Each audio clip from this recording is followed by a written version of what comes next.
What's up, internet land? Once again, this is PetRockMedia coming at you with a first impressions / review of the Fujifilm X100s, as you can see there. I recently had been an avid user, quote unquote, of the original Fuji X100. However, I did sell it, or end up selling it on eBay, due to the fact that I just couldn't make it over that hump of frustration that came along with the autofocus of the original X100.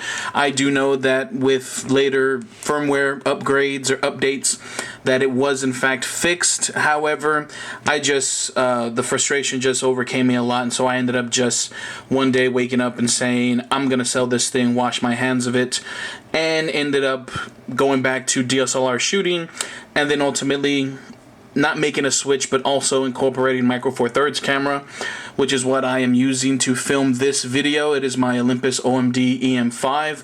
Great micro four thirds camera. Even though they have released the E-M1, the E-M10s and whatnot, I still like the O-MD E-M5. It's a great little camera, great travel camera if you want the flexibility of a small camera style, but you want the ability to change your lenses. So I do use that camera as well. However, when I saw that they released a black version, my original X100 was silver, I just could not pass this up. I saw some of the reviews about it with the autofocusing and just felt that I had to have it back.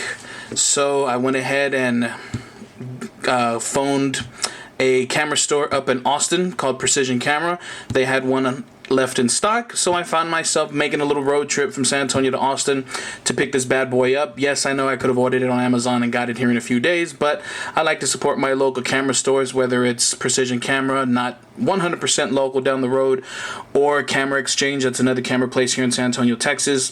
They did not have one in stock. However, Precision Camera had the one left, so I ended up going and grabbing this one. Okay. What can I say that hasn't probably already been said when you look at reviews for the original X100? It is a great little camera. As you can see, just looking at it, I like the red tagging along the top of the camera. It's one of the reasons why I added my red strap, my Lance camera braided strap that was originally on the camera that I'm using to shoot with, the O-MD. Took it off and just had to put it on the Olympus X100s. I did in fact get a thumb grip, as you can see. Could not justify. I know you're thinking, you're spending money on the camera, why couldn't you spend a little bit more money on the thumb grip? I just could not justify spending, $70, $80, $90 that some thumb grips are. I bought this one from Amazon, Photodiox, $8. Does the same thing, allows me to fully grip the camera. Space for my thumb, works amazing. I do have, or had, a shutter button cap. It was red, but it unscrewed and I lost it, so I'm gonna be probably looking into buying another one of these. As I said, it still sports the same look and feel. You see the little S down at the bottom, indicates it's X100s. Has the X-Tran 2 sensor in it. Has the 23mm lens, which is equivalent to 35mm. You can see you can change right there. Still pretty much the same as I said about as the X100. Well, my screens came on from my computer. Turn it on. Took the lens cap off.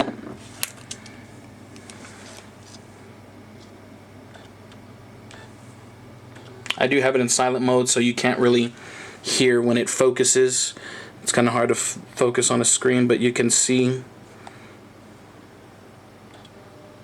the focusing of it. So, once again, like I said, this is more of my overview of this camera. It is a great camera. The menus have been changed a little bit.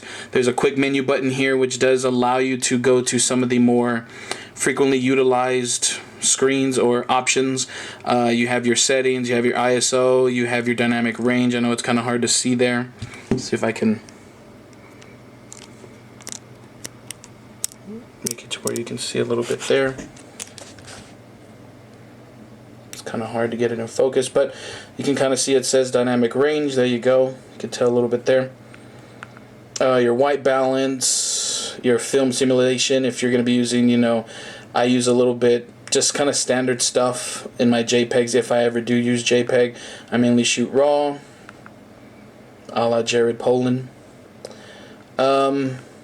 Your timer, your autofocus mode, shadow tones, your color, your sharpness. I usually have all that set to 0. So just, you know, it gives you the ability to change some of the more frequently used settings. And then I can just go back to the camera like so. See it focusing there. And again, just all in all, a great little camera. I definitely give it a thumbs up. It is an amazing camera that I can just pick up, throw in my bag. Right here you can see my bag that I mentioned in my original review of my office tour. Okay, I could just shove it in there, throw it in the bag, good to go. It does take SD cards, which I'm able to then transfer either to my Surface tablet or with a card reader, or to my iPad Air or iPad Mini. Kind of edit them a little bit using either Snapseed, which is what I usually use. I use iPhoto very rarely, but I use Snapseed, and then I kind of use Photosmith to kind of do my pics and whatnot, and then get them into Lightroom. So again, this is kind of an overview review of the Fuji X100s. If you were thinking about it, if you were a former X100 owner and then now are thinking about maybe getting the X100s, I will definitely vouch that this little beast is just that. It does amazing photos, and the color that Fujifilm gives, if you are an avid Fuji user, you know what I'm talking about. The color that comes out of these images, the JPEGs straight out of the camera, are phenomenal. Most of the times when I'm using them for either blog work or just posting them on my website, which again is Jose Ortiz Photo, that's JOSEORTIZ, then photo.com. Most of them, if not all of them, never require any touch-ups. Just take them out of the camera, use my memory card reader, upload them directly to the website. Does amazing in-camera JPEG photos. So again, this is a small, quick review of the Fuji X100s. Don't forget to subscribe to my channel. Click the link down below where it says subscribe, so that way you can get updates of the videos that I will be posting. And also, if you have any questions, just pop them down in the comment section below, and I will get back to you as soon as I can. Again, this is PetRockMedia, signing off.